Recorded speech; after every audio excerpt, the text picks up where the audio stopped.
Saudações alviverdes a todos, eu sou Conrado Cacassi, vamos para o nosso react da entrevista coletiva do professor Abel Ferreira. Desta vez, depois de uma ótima vitória fora de casa, Libertadores, goleada, praticamente garante a classificação para a próxima fase, vai permitir que o Palmeiras poupe jogadores na partida de volta. Enfim, foi uma partida realmente muito boa do Palmeiras, com novidades táticas. Então vai ser muito legal ouvir o professor Abel falando sobre essa nova configuração do time, que não deve ser uma configuração permanente, mas é mais uma arma que ele deixa ali no bate-cinto para quando precisar. Vamos lá.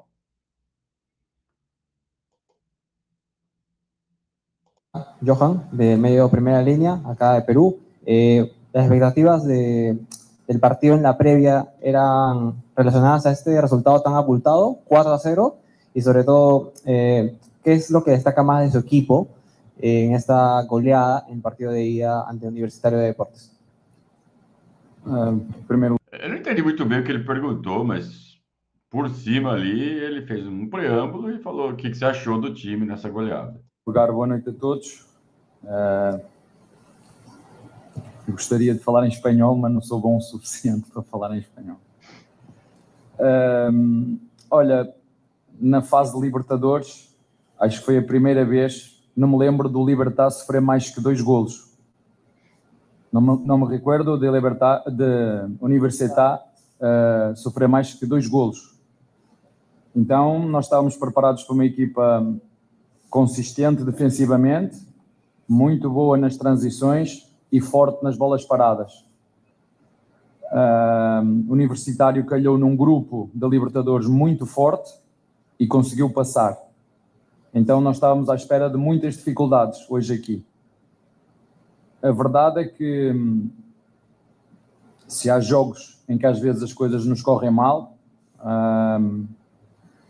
anularem-nos um golo num jogo, numa eliminatória onde é dúvido se a linha do VAR está certa ou não, ou ficarmos com um jogador a menos logo no início do jogo, condiciona muito esse jogo. Mas hoje correu tudo bem.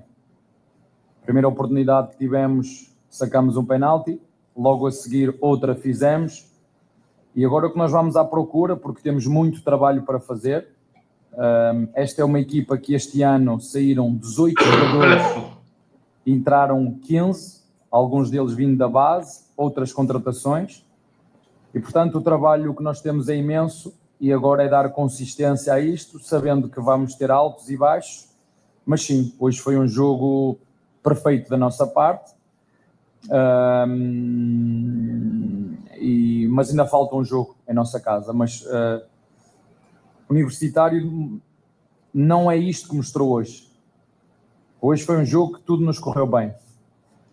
Então ele já deixa claro que ele entende que o Palmeiras jogou bem, fez o jogo perfeito, mas que o adversário também não estava em seus melhores dias. E aí fez até uma recapitulação, ó. Os caras jogaram a primeira fase inteira da Libertadores num grupo difícil e não tomaram mais que 2 gols em nenhuma partida. A que tomou mais, tomou 2. Ontem tomou 4, em casa. Então tá valorizando. E ainda fala assim, pô, quando a gente não tem um jogador expulso no começo, quando não tem um pênalti mal marcado, um gol mal anulado a nosso favor, quando não acontece essas coisas, a gente tem mais condição de conseguir os resultados. Então está se defendendo aí o Abel de todas as acusações que vem recebendo recentemente. Mas parabéns aos meus jogadores. Não é fácil, depois de tudo que vivemos nos últimos dias, internamente termos a capacidade de não nos distrairmos, manter o foco naquilo que temos que fazer e continuar a competir, que tão bem sabemos. E aí no final ele ainda pontua o quanto está sendo difícil para os jogadores assimilarem a pressão que vem recebendo diante de um resultado horroroso que foi a eliminação para o Corinthians na Copa do Brasil. Mas isso os jogadores têm que saber, cara. Vai acontecer, o Abel tem que saber que isso vai acontecer e eu vou bater nessa tecla quanto for necessário. O Palmeiras tem que preparar seus jogadores e sua comissão técnica para lidar com as críticas que vêm da torcida. E a gente põe as aspinhas em torcida porque a gente sabe que tem infiltrado, que tem robozinho que fica, que é programado para isso. Tem gente que faz isso, cara, sabe? Faz perfil palmeirense, que não é palmeirense nada, é um robô que tá lá só para ficar enchendo o saco, enchendo o saco, enchendo o saco. E é isso, quando eles falam palmeirense de verdade, é quando ele fala assim, que não é robô, que não é infiltrado, que não é rivalzinho, que fica ali se fazendo passar por palmeirense. E aí criou-se toda uma celeuma. Eu não posso criticar, eu sou palmeirense de verdade, não é isso, animalzinho de teta, não é isso. Ele está falando de robô, ele está falando de infiltrado, de gente que se faz passar por palmeirense. Então, o técnico e os jogadores, sabendo que isso existe, tem que se preparar melhor para receber esses tipos de crítica. Ele fica magoado. Ai, estão falando de mim.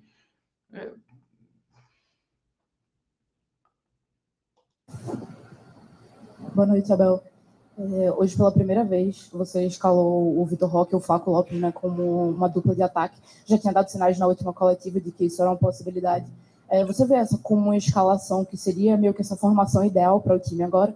E se me permite, você falou agora como foi difícil nos últimos dias, né, passar pela situação com as bombas e os rojões lá na academia de futebol. Como é que vocês têm trabalhado com os jogadores para poder deixar isso meio que fora de campo? Cada um faz aquilo que tem que fazer. Nós fazemos o que temos que fazer, que é trabalhar, e depois as entidades competentes tratam disso. E a outra questão, eles já jogaram este ano algumas vezes, juntos, não de início, acho que de início é a primeira vez, não tenho a certeza. Como eu já disse, a minha função é exatamente essa, é perceber as dinâmicas da nossa equipa, ir à procura das melhores soluções para cada jogo. Mas é bom saber que eles se ligam bem e que nos podem ajudar quando for preciso. Portanto, eu, como não acredito em fórmulas mágicas e que acredito que o processo de treino e evolução de uma equipa é um processo inacabado, é uma solução que temos, como eu já tinha dito. Foi bom vê-los os dois na frente, uma dupla muito jovem, com características diferentes, e o Flaco nós já sabíamos, é um jogador que nós temos que trabalhar e temos trabalhado muito com ele ao longo destes anos, e felizmente a comissão técnica e a direção têm tido muita paciência com ele e trabalhar em cima. Nem sempre a nossa torcida tem tido essa paciência, mas nós sabemos aquilo que fazemos, sabemos onde queremos ir. O Roque é a mesma coisa. Podes-me ajudar como jornalista a confirmar tudo isto que nós estamos aqui a dizer, mas é mais uma opção que eu tenho. Não quer dizer que vamos jogar sempre assim, mas é mais uma opção. E nem deve. Ontem realmente funcionou muito bem. Acho que deu uma dinâmica boa. O Flaco jogando de 10. Muita gente falou que foi uma dupla de ataque, mas não foi uma dupla de ataque. O Vitor Roque estava nitidamente mais à frente e o Flaco Lopes vindo de trás, na posição do Veiga, na posição que o Maurício vinha jogando ultimamente. O Maurício foi deslocado para a direita. O esquema não mudou, mas o Flaco Lopes fazendo essa função é coisa que a gente viu algumas vezes durante os jogos. Ele mesmo mencionou isso. De saída, acho que é a primeira vez. Mas é uma solução que pode ser aplicada. Ontem foi. Não deve ser o esquema principal a partir de agora, só porque ontem a gente meteu 4-0. E até, insisto, o Abel poderia rever esse esquema principal, esse 4-2-3-1, que ele está fincado nele. Porque ele tem, para jogar no ano que vem, o Paulinho e o Vitor Roque. A gente espera que permaneça no Palmeiras. E aí, como vai fazer para jogar com Paulinho e Vitor Roque? Tem que fazer, aí sim, uma dupla de ataque. E pode ser já uma coisa que é algo que já pode ser ensaiado agora, usando Flaco e Vitor Roque. E aí a gente teria Vitor Roque, Flaco e Paulinho, dos 3 jogam 2. E a gente sempre vai ter um cara de alto nível para substituir, caso necessário. Aí você tem 3 possibilidades de dupla de ataque. Mas para isso, para você jogar com 2 na frente, você precisa rever toda a dinâmica ofensiva e defensiva do time, que é um esquema totalmente diferente do 4-2-3-1 que o time está calcado agora. Acho que é uma saída bem inteligente começar a caminhar nessa direção agora, já pensando no ano que vem, quando o Paulinho estiver inteiro. Se a gente aproveitar bem o Paulinho ao lado do Vitor Roque, tendo o Flaco como opção, vai ser um ataque demolidor. Mas precisa treinar, precisa estar com um esquema bem propício para que eles consigam esse desempenho, né, que a gente espera que eles venham a ter.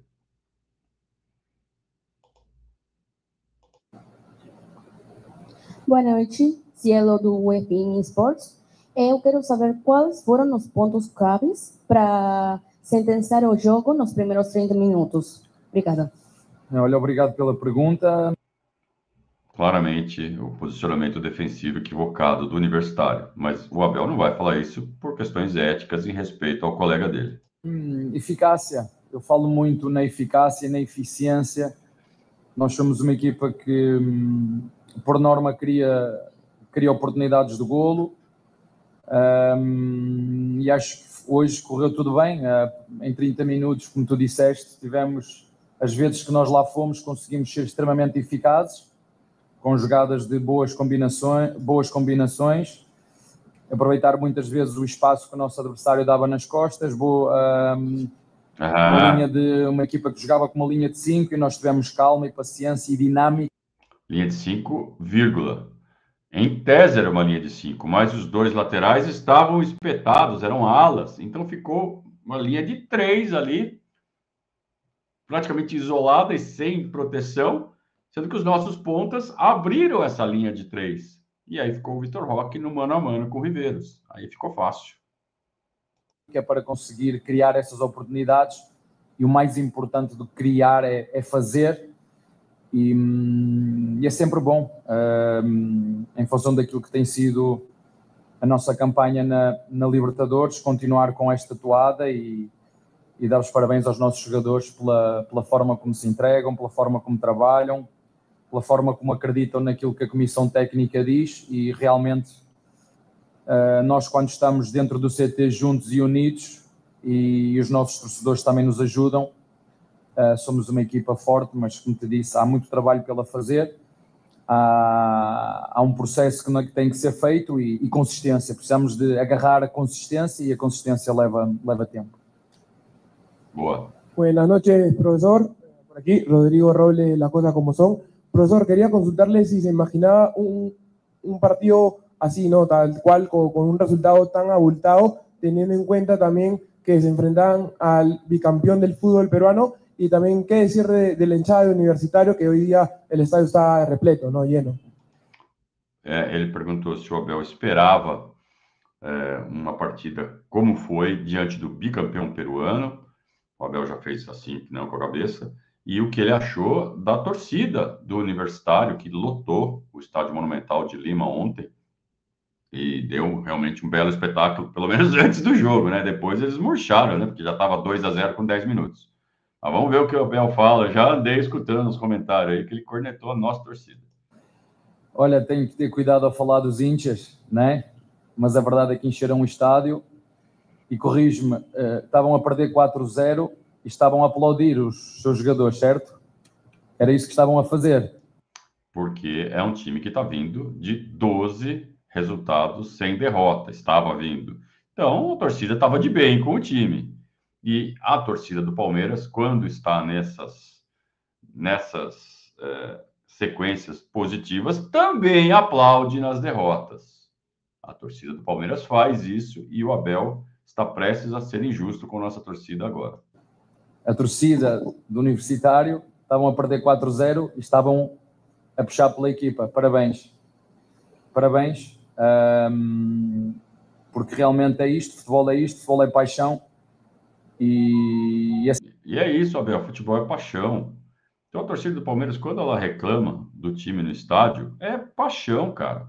É paixão, e você deve ser um cara que sente suas paixões aí na sua vida, e você sabe que você reage bem ou mal diante de várias situações. E torcedor, quando está apaixonado ali no calor da partida, também reage bem ou mal. Na arquibancada é sagrado, cara. Mesmo que os caras tenham mandado você tomar, você tem que sublimar. No estádio ali tem que sublimar. Não tem jeito, cara. Sabe? A torcida tá xingando? Por que a torcida tá xingando? É sempre bonito ver quando uma equipa está a precisar do apoio dos seus torcedores e dos seus inchas, como tu disseste bem, um estádio que é bonito, um estádio que é mítico, um clube que também é histórico, é lendário, e foi bonito jogar hoje aqui com o estádio cheio, mas dar os parabéns, como foste tu que me perguntaste sobre os inchas, dar os parabéns pelo comportamento deles e como eu te disse anteriormente na pergunta, não estava à espera de um jogo, acabar este jogo e ganhá-lo por 4-0, porque como eu te disse, na fase de Libertadores, a jogar contra o Barcelona, contra o River Plate, deram sempre muito boa réplica e nunca sofreram mais do que 1-2 golos. Portanto, passaram num grupo extremamente difícil, só que há jogos, há dias em que as coisas não correm tão bem e como tu disseste bem, quando as coisas não correm bem, os jogadores transpiraram, os jogadores tentaram, os jogadores lutaram e acho que isso foi reconhecido pelos vossos torcedores na forma como apoiaram a equipa e aplaudiram mesmo estando a perder 4-0. Vamos lembrar uma coisa, hein? Só tem aplauso na derrota quando o torcedor derrotado reconhece que, além de tudo, o adversário é um adversário que está muito acima do seu próprio time. Porque queria ver a torcida do Universitário apoiando um 4-0, perdendo para o Cienciano, né? Perdendo para o, sei lá, para o Mushuki Runa. Aí eu queria ver. Agora, quando tá tomando um pau do Palmeiras de Brasil, o grande Palmeiras de Brasil, aí bate palma mesmo, né? Valeu pelo esforço aí. Vocês lutaram. Então também tem isso, né? Tem tanta coisa. As análises de futebol, tudo que a gente vai falar sobre futebol, tem tanto detalhezinho, tanta nuance, que não dá para simplesmente cravar ir numa direção, cravar um ponto só e se apegar nele. Tem muita coisinha aqui e ali que são detalhes que influenciam no quadro geral que a gente acaba enxergando.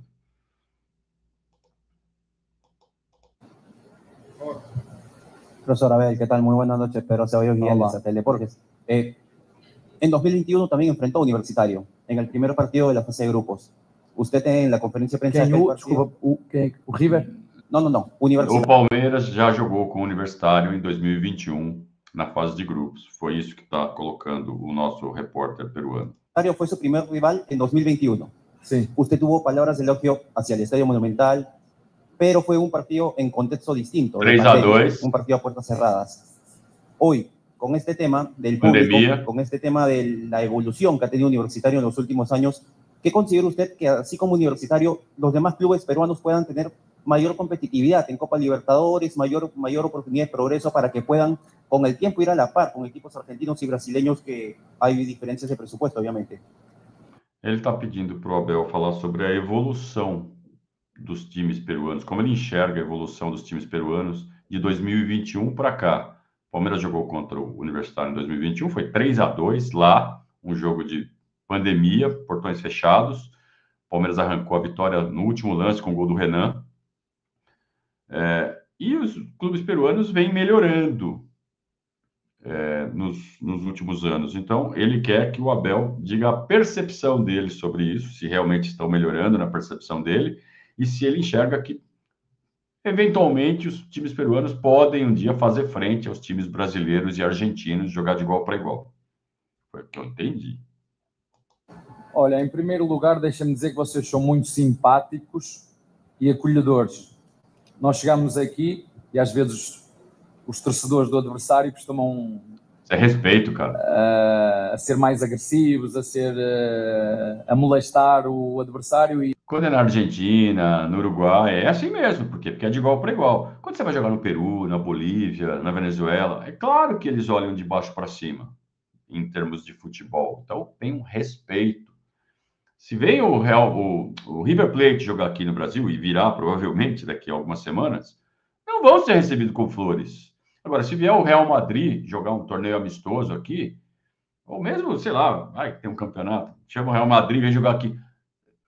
A torcida do Palmeiras não vai tacar pedra no ônibus do Real Madrid, né? Vai olhar com o devido respeito ao ônibus do Real Madrid. Então, proporcionalmente, é isso que acontece.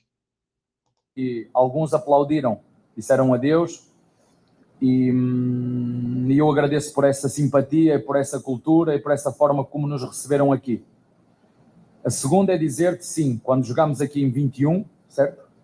O estádio estava vazio, mas a beleza do estádio, eu lembro-me de ver alguns inchas lá em cima na montanha, a puxar pelo universitário, mas hoje o estádio estava lindíssimo. É fantástico poder jogar aqui com o estádio cheio. Eu disse isso aos meus jogadores, sabia que o estádio ia estar cheio, aproveitem, desfrutem, dê o vosso melhor. Agora, isto é um trabalho de consistência, competir contra equipas como os brasileiros, são equipas mais fortes, têm equipas mais poderio financeiro para poder contratar melhores jogadores. É sempre mais difícil competir, mas há várias formas de ganhar. O dinheiro não significa que a equipa que gaste mais dinheiro é a equipa que vai ganhar. Isso daí é algo que a torcida do Palmeiras, parte da torcida do Palmeiras, precisa aprender. É um negócio que vem de determinados jornalistas. Porque o desempenho é incompatível com o investimento. Só sabem falar isso, né? Como se fosse uma competição de dinheiro. Então, né, se fosse assim, sempre os mesmos clubes ganhariam sempre. E futebol não é isso. Claro que ajuda e ajuda muito, né? Mas não cria nenhuma obrigatoriedade, como parece que virou lei, né? Não, investiu mais, tem que ganhar, tem que ganhar. E futebol continua sendo futebol.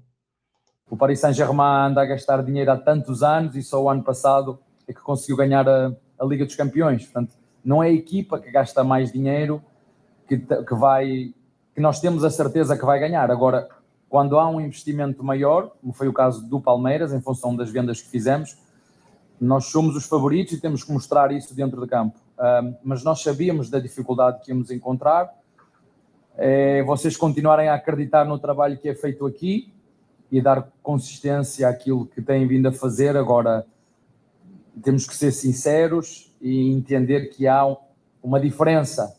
Mas tudo é possível e o Universitário mostrou num grupo que era extremamente difícil, onde se calhar o Universitário, ninguém apostaria no Universitário para passar à fase seguinte e o Universitário conseguiu passar. Portanto, é continuar a acreditar no seu treinador, que é um treinador muito competente, nos seus jogadores e conseguindo, apoiando como têm feito e como nós assistimos hoje aqui. Não é muito normal uma equipa estar aqui na Sul-América, estar a perder por 4-0 e ter os torcedores a aplaudir. Não é normal aqui deste lado do mundo. Boa noite, professor. Mário Escobar, DirecTV Sports. Os resultados se devem mais aos erros do Universitário de Deportes. Essa goleada também pode ser uma sinal para outros times de que o Palmeiras é o favorito para vencer a Libertadores depois de que aconteceu no Mundial de Clubes? Se perguntar isso aos jornalistas... Não, olha... O jogo de futebol é feito de erros. Não há como. Para haver golos tem que haver erros. A verdade é que nós hoje fomos extremamente competentes. Queremos ir em busca da glória eterna mais uma vez, mas sabemos que há equipas também muito competentes nesta competição e nós nunca sabemos o que é que vai acontecer. Tu no futebol não tens a certeza, no futebol tens probabilidades. E nós, é um desejo, porque quem veste a camiseta do Palmeiras sabe que em todas as competições que entra para ganhar. Mas infelizmente ou felizmente, quando ganhamos estamos no lado do prazer e quando perdemos aqui estamos sempre do lado do sofrimento. Não há aqui um equilíbrio. Felizmente nós, dentro do clube, sabemos aquilo que fazemos, sabemos onde queremos chegar e sabemos que o futebol existe 3 resultados: ganhar, perder e empatar. Sempre a mesma conversa. Assim, aqui é no Brasil, é em Portugal, é na China, é em qualquer lado, e isso não vai mudar. Onde haver sempre 3 resultados: ganhar, perder e empatar. E é preciso saber ganhar, é preciso saber perder e é preciso saber empatar. Muito obrigado, Tá bem? boa noite a todos. Obrigado e boa noite. No final, uma pergunta meio genérica, uma resposta genérica, com que ele repetiu coisas que ele sempre fala. Mas acho que o trecho mais importante foi quando ele foi perguntado sobre a beleza do estádio de Lima, lotado, com a torcida. Coisa que repórter local sempre faz, a gente sempre comenta aqui, né, nos nossos reacts. Quando o Palmeiras joga fora, principalmente em centros menores, os repórteres querem que o Abel Ferreira, o técnico do Palmeiras, fale bem do local, da torcida local, do time local, do craque local, enfim. E essa pergunta foi para isso. Só que o Abel aí ele transpareceu a mágoa dele. Só que ele fez isso de um jeito que eu achei até razoável. Ele não precisava ter feito. De qualquer jeito, ele não precisava, mas ele quis fazer. Só que ele fez de um jeito razoável. Os comentários que eu peguei antes de fazer esse react, o Abel cutucou a torcida de novo. Esse Abel não tem jeito, não sei o quê, não sei o quê. Achei que ele ia ter esculachado a nossa torcida. Nada, ele falou, eles fizeram isso, que bonito, que legal, que bacana. Ele não mencionou a torcida do Palmeiras em nenhum momento. Então, às vezes também a nossa torcida, né? Vamos lá. Né, Grupo 2? Parabéns, viu, Grupo 2? Mas, de qualquer forma, o Abel poderia ter evitado, poderia ter falado da torcida peruana sem ter dado esse olharzinho 43, assim, que ele fez. Ele sim, ele cutucou a nossa torcida, mas foi bem suave, achei bem tranquilo. Coisa de quem está magoado, cara. Ele está magoado. E, repito, ele está magoado porque ele não está sabendo trabalhar as críticas que ele recebe. Ele tem que aprender a trabalhar essas críticas, né? Mas eu acho que a forma com que ele rebateu ali não foi nada demais, nada que precise. Então, assim, dá para ajustar os dois lados, tá? Mas acho que, diante do que foi o jogo ontem, querer achar nisso um problema é um pouco de exagero, né? Vamos e venhamos. E assim a gente termina mais um react de mais uma coletiva do professor Abel Ferreira. Leve, né? Ele se sente bem acolhido nesses centros menores do futebol. Então ele fica mais leve, né? A gente não vê aquela nuvem preta em cima da cabeça dele. Então ele está sorrindo mais, está mais sossegado. E mesmo depois de uma grande vitória, que é quando ele costuma descarregar as coisas, para não falar que é chorão, ele estava bem tranquilo, bem leve, bem satisfeito. E que bom que o ambiente parece estar melhorando. Tomara que o time carregue isso para o jogo contra o Botafogo no domingo. Vai ser um jogo difícil e um jogo importante na caminhada do Campeonato Brasileiro. E vai ser outro jogo completamente diferente do que foi ontem. Não se enganem. Muito obrigado pelo apoio de sempre. Deixem o like. Se estão assistindo também, se chegaram até aqui, quando eu terminar, pode deixar o hypar o nosso vídeo, né, que também ajuda bastante. E nos encontramos no domingo, a partir das 8 e pouco, quando a gente começa a transmissão ao vivo de Botafogo e Palmeiras. Muito obrigado a todos, um grande abraço, saudações alviverdes.